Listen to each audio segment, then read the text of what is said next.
De nos jours, le manga est parfaitement intégré à notre société, à la fois aimé et totalement compris. On pourrait même dire plus, en France, celui-ci est omniprésent, que ce soit dans les publicités, les magazines, même la mode. Aujourd'hui, le manga est quelque chose de culturel. On commence à en parler régulièrement, que cela soit à l'école, à la télé, au bureau, voire même en couple. Mais plus on en parle, plus il est important d'utiliser les bons termes, afin de ne pas se retrouver comme ces hommes politiques dans les années 90 qui ne savaient même pas faire la différence entre animé et manga. La France a l'honneur donc à Angoulême. Pourtant, cette année est marquée par l'arrivée en force des mangas. Je dis ça, mais malgré tout, pas mal d'entre vous n'avez gratté que la surface et il vous manque encore ce petit quelque chose. Vous savez, ces petits mots de vocabulaire qui vous feront passer de simples lecteurs fans de manga à experts qui peut se la péter au bureau ou auprès de vos amis.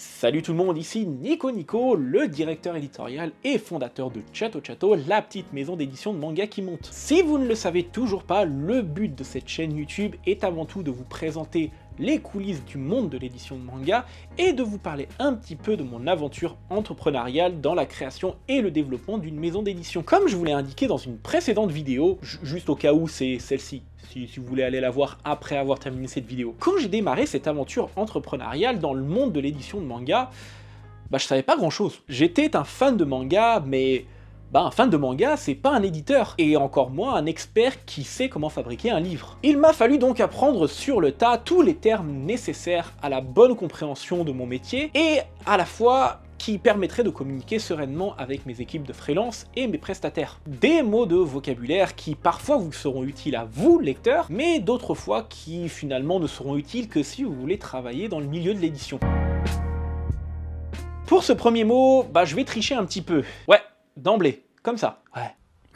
Je vais faire une pierre de coups en corrigeant une erreur que vous faites régulièrement. Alors, je vois tous les Jean-Michel l'expert qui vont venir en commentaire dire qu'ils connaissent déjà ces termes-là, mais cette chaîne YouTube s'adresse à tout le monde, et pas uniquement aux énormes experts qui ont lu tous les Animeland et les dicos sur le manga et l'animation japonaise. Je parle plutôt d'une majorité de lecteurs qui, malheureusement, ont pris une fâcheuse habitude à utiliser un certain terme pour désigner une partie du manga, alors que ce n'est pas le bon. Je parle de cette partie-là. Alors, dites-moi, comment vous appelez cette partie-là? Je vous écoute. Tranche? Tranche? Eh bien, vous avez totalement tort. En effet, cette partie d'un manga s'appelle tout simplement le dos, et non la tranche. Alors la confusion entre les termes dos et tranche d'un livre est malheureusement courante, et cela est dû à plusieurs facteurs. Tout d'abord, il s'agit d'une similitude visuelle et phonétique. En effet, les mots dos et tranche sont courts et concis, et ils sont parfois utilisés de manière interchangeable dans le langage courant. C'est souvent le cas avec des personnes qui ne sont pas expertes dans les terminologies de la fabrication d'un livre. Il y a aussi la notion d'usage informel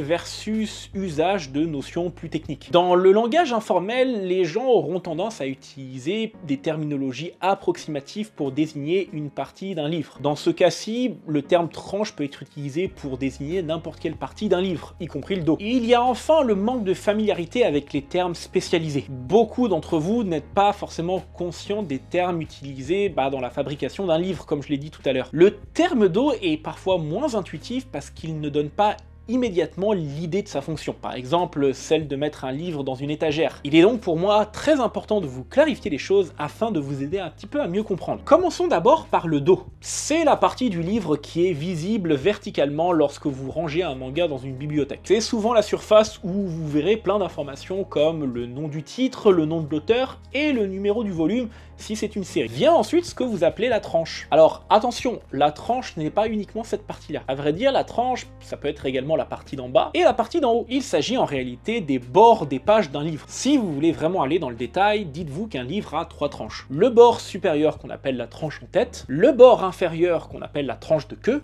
je sais, ne cherchez pas, c'est bizarre. Et le bord opposé au dos, qu'on appelle tranche de gouttière. Oui, vraiment les termes sont extrêmement bizarres, dites juste tranche, ça fonctionnera très bien. Je vais vous faire une petite illustration de la distinction. Pour le dos, imaginez que vous regardez une bibliothèque bien rangée. Ce que vous voyez en regardant les livres alignés, ce sont les dos. C'est là où il y a le titre du livre qui est écrit pour être visible lorsque le livre est rangé. Pour la tranche, si vous prenez un livre dans la bibliothèque et vous le posez à plat, les 3 côtés exposés des pages, le haut, le bas et les côtés, sont les tranches. Il est l'heure de vous donner un petit tips mémotechnique afin que vous puissiez faire la distinction rapidement. Dites-vous que pour désigner la tranche, il suffit de penser au terme tranché, coupé. Il s'agit en réalité des parties du livre qui ont été découpées et qui sont encore visibles à l'œil nu. Alors que le dos, lui, est une partie qui a été recouverte, soit avec la jaquette, soit avec la couverture, mais du coup qui n'est pas visible, d'où le fait que c'est le dos. J'espère qu'avec ces explications et ce petit tips mémotechnique, vous ne ferez plus la confusion quand vous parlerez de manga auprès de vos amis ou de votre famille. Allez, mot suivant. On continue sur les phases visibles d'un manga. Si je parle de C1, C2, C3, voire C4, est-ce que vous comprenez quelque chose? Et non, je ne parle pas du C4, l'explosif. Dude, fuck math. Just use all of it.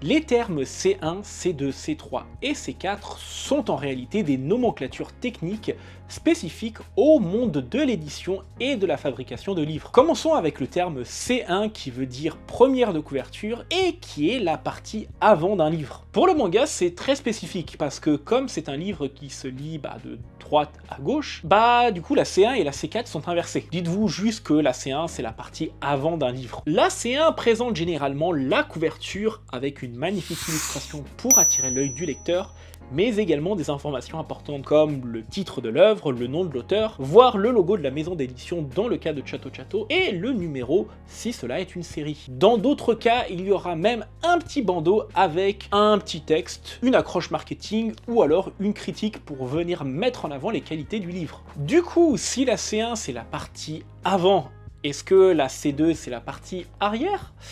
Pas vraiment. Est-ce que ça serait les tranches? Pas vraiment non plus. La C2 est en réalité dans un endroit qu'on n'imagine pas forcément. C'est l'endroit qu'il y a lorsqu'on ouvre le livre. Dans le cas d'un roman, cette partie sera souvent vierge, mais dans un manga, c'est un peu différent. Cette partie-là aura souvent des rabats, s'il y a une jaquette, et il y aura une petite note de l'auteur, ou alors une illustration comme ici, dans lequel souvent cela sera la continuité de la C1. Du coup, on a parlé de la C1, on a parlé de la C2 qui est à l'intérieur, et si on parle de la troisième de couverture, la C3, il s'agit tout simplement de l'opposé de la C2. Si vous ouvrez le livre à l'arrière cette fois-ci, vous aurez toujours un petit rabat s'il y a une jaquette, et cette fois-ci, en fait, il y aura absolument rien, juste une illustration dans la continuité de la jaquette, ou alors, une petite illustration inédite.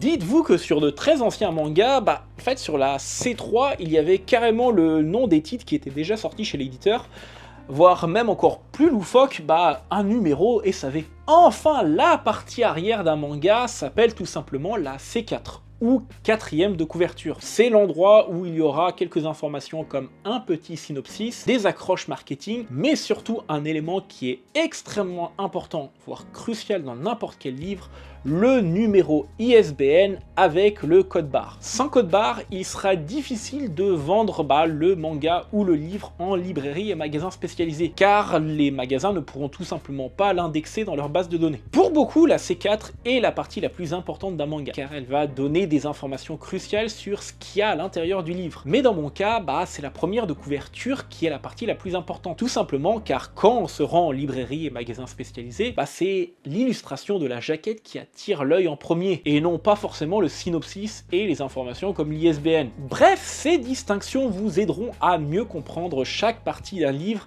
et comment cela fonctionne. Et la prochaine fois que vous entendrez un journaliste ou un expert parler de C1, C2, C3 ou C4, vous n'aurez pas l'air totalement perdu et vous pourrez enfin vous dire que vous comprenez toute cette terminologie. Il est temps maintenant de passer au troisième et dernier mot. Allez! Ah, le moirage. Dit comme ça, on dirait un terme très artistique, un petit peu comme si quelqu'un avait foutu plein de gouache sur un tableau. En réalité, le moirage, c'est un phénomène extrêmement embêtant que nous rencontrons régulièrement, que ce soit dans la numérisation de fichiers ou alors dans l'impression de manga. Mais alors, c'est quoi? Il s'agit d'un phénomène dans lequel se manifestent souvent des motifs ondulés ou quadrillés indésirables sur les images, ce qui peut grandement affecter la qualité visuelle. Pour vous donner un exemple, le premier tirage du tome 1 de Don't Call Me Magical Girl avait malheureusement un phénomène de moirage extrêmement présent. Je ne sais pas si vous pouvez le voir là, mais il y a des petites zones quadrillées au niveau de vêtements de méthanol. Alors de votre côté, vous n'allez peut-être pas le remarquer, mais une fois que vous l'aurez identifié, malheureusement votre œil ne regardera plus que cela. Le moirage est principalement causé par l'interférence entre deux ensembles de lignes régulières ou de trames. Par exemple, lorsque vous numérisez une image imprimée, les points d'encre sur le papier peuvent interférer avec le maillage du scanner, créant ces motifs indésirables. De même, en impression offset, si les angles de trame de couleur ne sont pas correctement alignés, des motifs de moirage peuvent apparaître. Pour éviter le moirage, il existe plusieurs solutions. Là, on va rentrer dans la partie technique. En impression offset, ajuster les angles de trame des différentes couches de noir est crucial. Il faut utiliser des trames bref, ça, qui répartissent les points de manière aléatoire, ce qui peut également réduire significativement ce problème. Lors de la numérisation, c'est différent. L'utilisation de filtres anti-moirés et l'optimisation de la résolution du scanner sont essentiels pour minimiser ce problème. Grâce à ces techniques, il est possible de minimiser les risques et d'obtenir les résultats les plus soignés et professionnels qui soient. Mais on n'est jamais à l'abri qu'une merde arrive, et croyez-moi, cela arrive plus souvent que vous ne l'imaginez. Comme je l'ai indiqué un peu plus tôt, cela était arrivé malheureusement sur le premier tirage du tome 1 de Don't Call Me Magical Girl, et la seule solution qu'on a trouvée, c'était de tout réimprimer. Malheureusement pour nous, certains exemplaires sont restés dans le commerce, et même si vous ne le remarquez pas, en réalité, moi de mon côté, je m'en voulais énormément. Mais dorénavant que je vous ai expliqué ce qu'est le moirage, vous réussirez très certainement à l'identifier dans les différentes œuvres de votre bibliothèque, et si vous êtes maniaque comme moi, vous en ferez des cauchemars. Merci d'avoir regardé cette vidéo. Si cela vous a plu, n'hésitez pas à mettre un petit like, à vous abonner à la chaîne si ce n'est pas encore le cas, et à cliquer sur la cloche de notification. N'hésitez pas également à mettre en commentaire si vous connaissez d'autres mots de vocabulaire qui sont liés au monde de l'édition ou du manga, afin de pouvoir flex devant tout le monde. Quant à moi, je retourne aller checker les cahiers intérieurs de nos prochaines sorties, afin d'être sûr et certain que les épreuves soient correctes et que je puisse valider les BAT. Vous n'avez toujours rien compris, hein. Je vous dis à très bientôt, c'était Nico, tchuss.